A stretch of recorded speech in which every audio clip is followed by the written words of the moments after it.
You are now live. Thank you, and welcome everybody to this Zoom meeting to hear an application by Quail Terraces Limited for a 3-lot subdivision at 47 Cane Road, Harwia Flat. Now we are streaming live to YouTube, I understand, so that makes it a public meeting. Anybody can watch this. I can see everybody has muted their devices, which is great. So please only unmute if you are going to speak. And I understand from Miss Evans that we will have a break every hour or so in order to allow some of the technical settings to be reset, so we can continue to be public and progress. So my name is Wendy Baker. I'm the commissioner appointed to hear this application. Next to me is Jane Taylor, also commissioner to hear this application. I'm not sure there are any other preliminary things that I need to discuss. We did undertake a site visit on Sunday the 10th of May. We walked on site, we walked on the building platforms, and we viewed the site from the dock car park adjacent. We drove up Cane Road and viewed the site, driving towards it in both directions. And we went across the Red Bridge and went to the Rico Point car park and walked a little way along and viewed the site from that location. Okay. So we will just take breaks as they naturally occur. If anybody needs a break to have a side discussion or something else, we can do that. And otherwise we will take lunch at a natural point somewhere between 12 and 1. So I think, unless there are any preliminary matters anybody's got?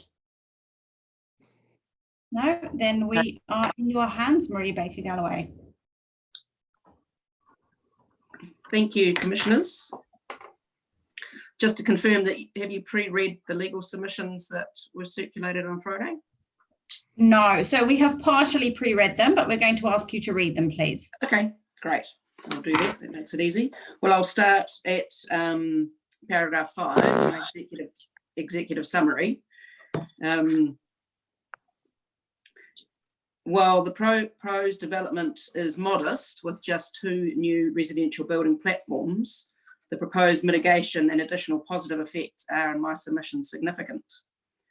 The removal of mature radiata pine and Douglas fir trees, most of which are on the applicant's land, not council land, and the establishment and maintenance of over 16,000 Indigenous trees and shrubs are significant positive effects associated with the proposal, both in ecological terms, in accordance with the expert opinion of Dr. Lloyd, and also landscape terms such as naturalness, legibility, and visual coherence, in accordance with the expert opinion of Ms. Stephen. As the planting establishes the 2 new dwellings and surrounding vegetation will integrate well with the landscape character of the surroundings, and the adverse effects on landscape character and visual amenity will ultimately be no more than minor, and there will be significant positive effects on natural and Indigenous vegetation values.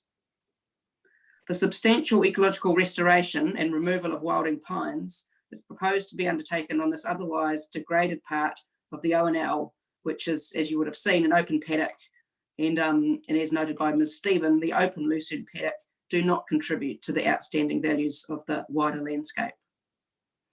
So this will assist in restoration of ONL values, and the proposal will support the ONL values and not detract from them, and on that basis, these positive effects should be given significant weight by the Commission, in my opinion.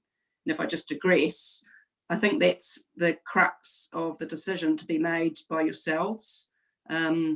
What weight is to be given to the significant ecological benefits of removing the pines and the planting versus what the